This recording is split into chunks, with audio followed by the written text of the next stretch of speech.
Aqui a gente chama fazer um debate, uma discussão sobre trabalho escravo, trabalho sem remuneração, né, que está no mesmo, né? E também assédio moral nas eleições. Porque a gente tem ouvido muito essa questão de não receber salário 3 meses, é trabalho escravo, né? 3 meses sem receber é trabalho escravo.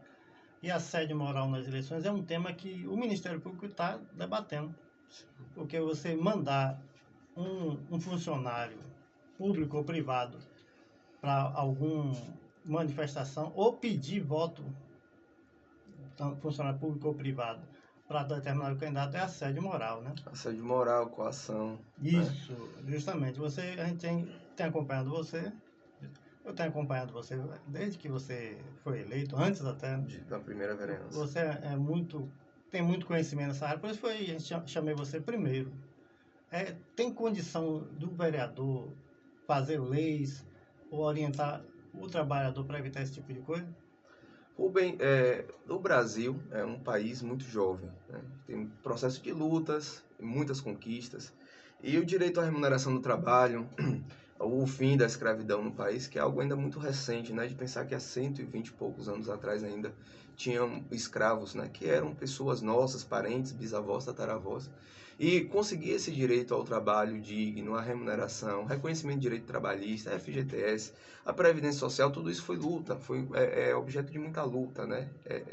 E a gente tem trabalhado por isso incansavelmente, né? Todos nós, eu sou assistente social de formação, e eu trabalho no meu fazer profissional, independente de política, pela consolidação do direito das pessoas civis, né? Sejam elas trabalhadoras, cidadão, né? Como diz a nossa Constituição Federal.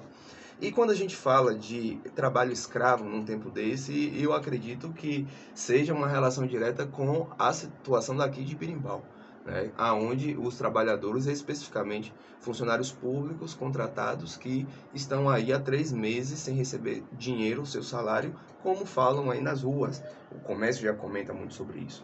Mas o que me intriga é que isso não é mais uma novidade para a concessão do Jacuípe. Isso não é uma novidade para Birimbau mais, né? Essa questão de falar de salários atrasados, isso a gente já ouve em Berimbau há quase 30 anos. São 28 anos, ou mais de 28 anos, com histórico também de outros gestores da cidade. Então, toda vez que eu vou contextualizar, eu falo sempre de Birimbau. É Birimbau. Birimbau hoje, Rubem, é o 9º menor território da estado da Bahia, um estado grande, complexo. Somos 417 municípios e Berimbau, 9º menor, né? Um território pequeno. Mas é uma cidade, é o 9º menor território que hoje está entre as 20 principais economias do estado da Bahia. Ou seja, é um território pequeno que tem dinheiro para ser bem administrado. Primeiro, a questão do direito das pessoas, né? A assistência à saúde de qualidade, a educação que transforma. A gente precisa trabalhar para viabilizar habitação para o cidadão também. E o trabalhador em si, né, o funcionário público, seja ele efetivo, contratado, ele tem que ter o direito à remuneração do seu trabalho. Isso está na Constituição, nas leis trabalhistas desse país, e a gente não pode fragilizar as leis em torno dos direitos dos trabalhadores. E é lamentável que depois de quase 30 anos que esse assunto de salários atrasados, especificamente ligados à gestão municipal, ainda estejam à mesa. Uma cidade de hoje que arrecada, Rubem, quase 20 milhões de reais por mês e que ainda trata o servidor com desprezo, com descaso. E você compreenda bem o tamanho da falta de respeito com o servidor. Ontem teve um evento na rua aí da cultura evangélica e é um público que eu sou muito chegado. Inclusive, eu voltei na época pela mobilização do projeto da Semana da Cultura Evangélica. Eu ajudei o pastor Moisés, na época que era vereador comigo, a implementar esse projeto. E a gente sempre fala da importância cultural, do respeito, né? É uma religião importantíssima presente em nossa cidade, mas ontem foi realizada uma grande festa, enquanto servidores municipais estavam em casa com contas atrasadas, devendo luz, devendo água, alguns devendo aluguel, sem direito, sem ter condição de comprar uma alimentação de qualidade. Então a gente pergunta quais são as prioridades do governo. E aí a gente pergunta qual o compromisso desta gestão com o servidor público. E por que a gente precisa continuar insistindo nisso? São 30 anos repetindo a história dos salários atrasados.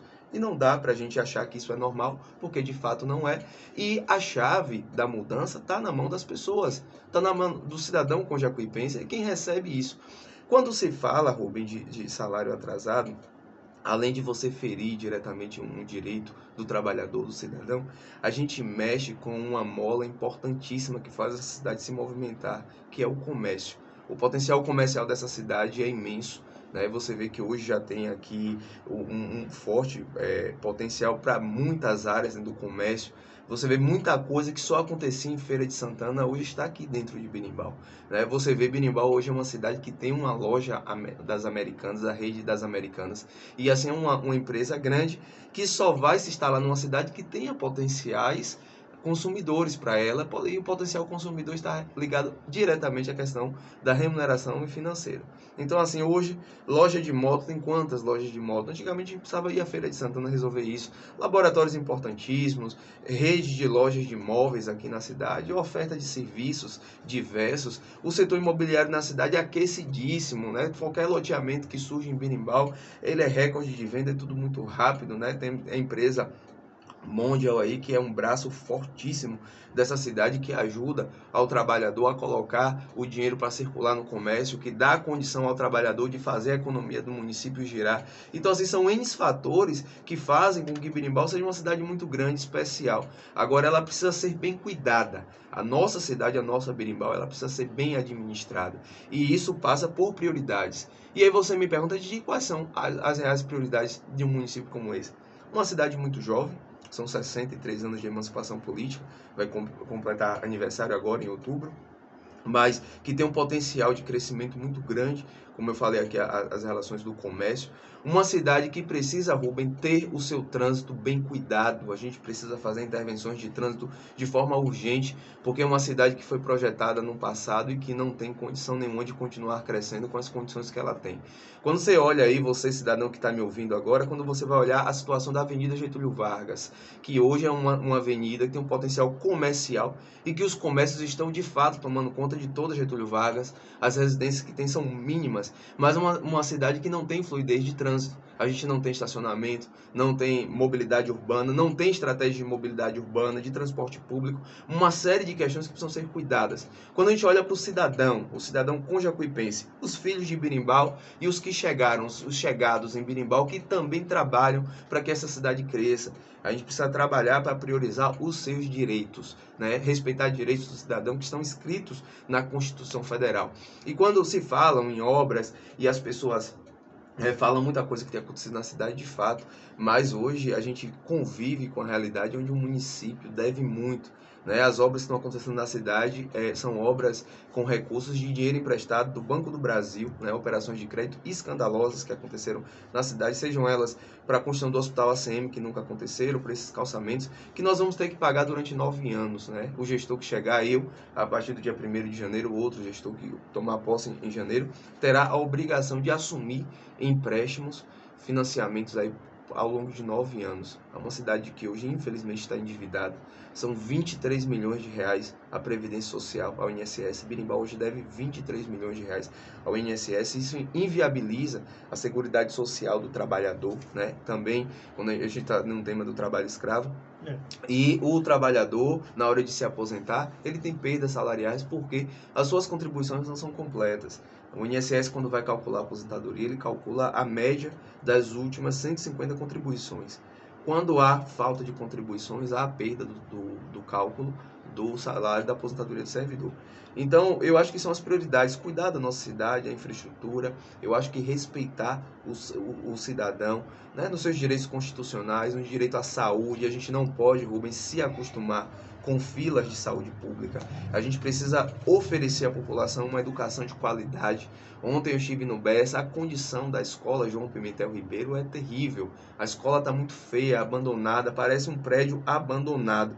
E aí eu pergunto, essa é a escola que acolhe o cidadão, que acolhe o aluno, a criança, o jovem, o adolescente e oferece a ele as ferramentas de transformação, né? A gente não pode esperar que só que o professor faça isso com a caneta e o caderno na mão.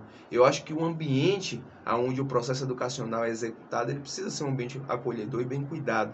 E hoje, quando eu falo de má conservação de escolas, Eu vou na Escola Primitiva de Azevedo Moraes, onde eu estudei, né, que está depreciada. Eu estudei no Tertuliano Pereira Roque, que é uma escola municipal que também está abandonada. As outras escolas municipais com aspecto muito ruim. Vão na Escola Municipal da Pindoba e percebam se essa é a escola que vai transformar a sociedade. Uma escola que está lá abandonada, quente, mal conservada, né, superlotada, inclusive. Aí você chega do outro lado na Escola Antônio Antunes, também na Getúlio Vargas, uma escola superlotada, com salas improvisadas, né, sem a devida conservação. É muita coisa que vem acontecendo em Berimbau que não está de acordo. E eu acho que hoje, qualquer gestão, se a gente está falando de política, se a gente está falando de cuidar da cidade de transformação, eu acho que a gente precisa discutir esses pontos e também as outras pessoas que são candidatos legítimos, os que podem, né? Temos candidatos ainda que estão lutando para serem candidatas de fato, né? Os que podem, eu acho que têm a obrigação de descer para conversar sobre a nossa cidade, para debater sobre Berimbau. Voltando aqui sobre a questão do trabalho escravo, você falou de empréstimo. Empréstimo você tem de pagar. Sim. E quando você paga, o banco, quando o dinheiro entra no banco, por exemplo, você tem uma dívida, aí seu salário entra no banco, primeiro o banco tira o dele. Sim. Então, nós temos uma boa renda, a construção real que tem dinheiro. Mas já que tem empréstimo, se vai pagar, não vai faltar dinheiro para pagar esses trabalhadores aí vai aumentar no sentido de A dívida pública. Dívida pública, aí o trabalho. Porque quando a gente fala de trabalho escravo, esse dinheiro do trabalhador está indo para alguém. Né? Até a Bíblia fala, diga no obreiro seu salário. Sim. Aí o caso, se você não tem dinheiro para pagar o trabalhador, fazer o quê?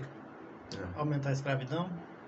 Então essa bola de neve vai crescer, como é que pode ser feito? Você, sendo eleito, como é que resolve isso? Rubem, a gente vai ter que pagar os empréstimos, porque, inclusive, a garantia dada à contratação desses empréstimos é justamente o FPM, que é o Fundo de Participação dos Municípios, né, que é um recurso que é transferido pela União, pelo governo federal, e hoje a garantia desses empréstimos, infelizmente, é o FPM.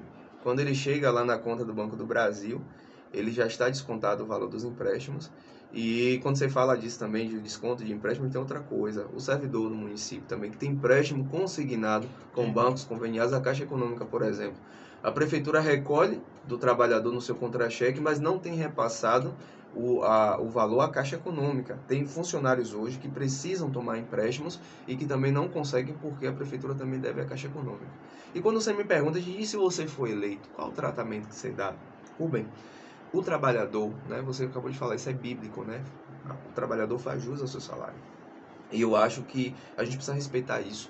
Eu acho que todo dia 30, assim como o governo do estado honra sempre, eu acho que o servidor do município ele precisa ter a tranquilidade de fazer os seus compromissos e entender que no dia 30 de cada mês ele vai ter o seu salário em conta. Né? É dia 30, toda vez? Não, eu cito agora e me comprometo com essa data base do dia 30, né, que é o último dia do mês. Hoje é 30, é 5, é 10, é 15, é 20.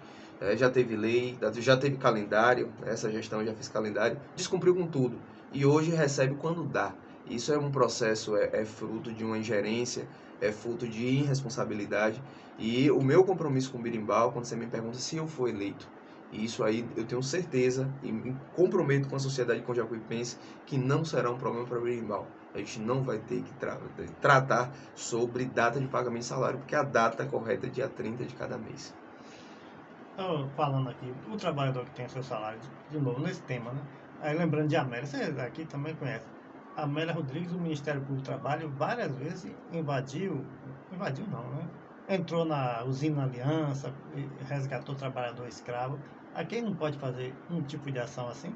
No Ministério Público, denúncia, mas... Rapaz, as denúncias acontecem. Veja bem, as leis que regem uma contratação do poder público com a população, né? Apesar de a gente fazer a compreensão do direito do trabalho, mas está ligado ao direito civil e administrativo, certo?